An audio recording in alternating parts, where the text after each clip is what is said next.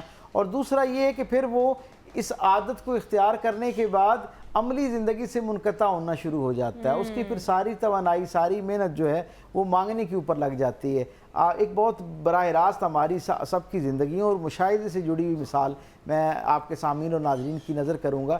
آپ یہ دیکھیں کہ بہت سارے ایسے صاحب ثروت لوگ ہیں جن کے ہاں علی صبح جو ہے وہ لوگوں کے اندر خیرات، صدقات تقسیم کیے جاتے ہیں۔ ہوتا ہے نا، بہت سارے ایسے گھرانے ایسے ہیں جن کے باہر آپ کو ایک طویل لائن نظر آتی ہے۔ اچھا، وہ صاحب خانہ جو ہیں بعض دفعہ 4 گھنٹے بعد، 8 گھنٹے بعد باہر نکلتے ہیں اور وہ دینا شروع کرتے ہیں۔ میں کئی دفعہ حیران ہوتا ہوں ان لوگوں کی نفسیات دیکھ کے کہ وہ لوگ جو 8 گھنٹے وہاں کھڑے ہو کے 100 روپیہ یا 200 روپیہ یا 500 روپیہ لیتے ہیں، وہ اس سے 1/4 وقت محنت کر کے اس سے زیادہ کما سکتے ہیں، زیادہ باوقار کما سکتے ہیں، لیکن وہ ایک مانگنے کا عمل جو ہے وہ کیونکہ مزاج کے اندر شامل ہو گیا، اس لیے اس کا عملی زندگی سے بندہ کٹ جاتا ہے۔ اور جب آپ مانگنے کے لیے، جیسے حضور صلی اللہ علیہ وسلم نے فرمایا کہ دروازہ کھولتا ہے، تو اللہ تنگ دستی کا دروازہ بھی کھول دیتا ہے، پھر آپ کی ضرورتیں اس طرح آپ کے اپنے وسائل سے پوری ہونا ناکافی ہو جاتی ہیں، نہیں پوری ہو پاتی۔ تو ایک تو ہمیں یہ بات سمجھنی چاہیے، اسی لیے سرکار دو عالم صلی اللہ علیہ وسلم نے جن چیزوں سے پناہ طلب فرمائی ہے اپنی دعاؤں کے اندر، ان میں سے ایک دعا یہ بھی ہے کہ حضور نے قرض سے پناہ طلب فرمائی ہے، قرض سے پناہ، کہ حضور نے بالاہتمام یہ اللہ کی بارگاہ میں عرضی رکھی کہ پروردگار عالم، جس طرح بیماری آنا جو ہے وہ ایک اذیت کا باعث ہے، ایک ندامت کا، اس تکلیف کا باعث ہے، اسی طرح بہت ساری معاشرتی علتوں میں سے قرض کا لینا جو ہے، یا اس کی انسان کے اندر حوصلہ اور جرت پیدا ہونا کہ میں کسی سے قرض مانگوں، یہ بھی ایک طرح کی بیماری ہے اور ایک نفسیاتی بیماری بھی بن جاتی ہے آگے جا کے۔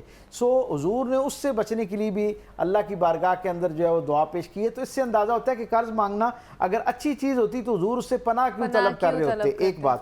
لیکن جہاں دین رحمت اس سے بچنے کی جو ہے وہ ہمیں ہدایت کرتا ہے اور ترغیب دلاتا ہے، وہیں پر ہمیں وہ یہ بھی بتاتا ہے کہ اگر کوئی شخص تمہارا کلمہ گو مسلمان بھائی جو ہے وہ کسی ایسی ضرورت کے تحت تم تک قرض کی مد میں سوال کرے، تم تک پہنچے اور یہ کہے کہ بھائی میری ایک بہت بنیادی ضرورت ایسی ہے جو قرض لیے بغیر پوری نہیں ہو پا رہی، میرے اپنے وسائل اسے پورا کرنے سے قاصر ہیں، تم میری اس میں مدد کرو، تو پھر دین رحمت وہ جو صاحب ثروت آدمی ہیں اس سے یہ تقاضا کرتا ہے کہ اگر تمہارے پاس وسائل موجود ہیں تو پھر تم نے وہاں بخل نہیں کرنا ہے، بلکہ اسے اللہ کا مہمان سمجھ کر جو ہے اس کو وصول کرنا ہے، اور اللہ کی طرف سے رحمت کا ایک دروازہ سمجھ کر اسے اپنے ویلکم کرنا ہے، اور جو تمہارے پاس ہے وہ تم اس کے حوالے کرو، جتنا وہ قرض مانگتا ہے اگر تمہارے پاس کوئی چیز موجود ہے تو اسے دو۔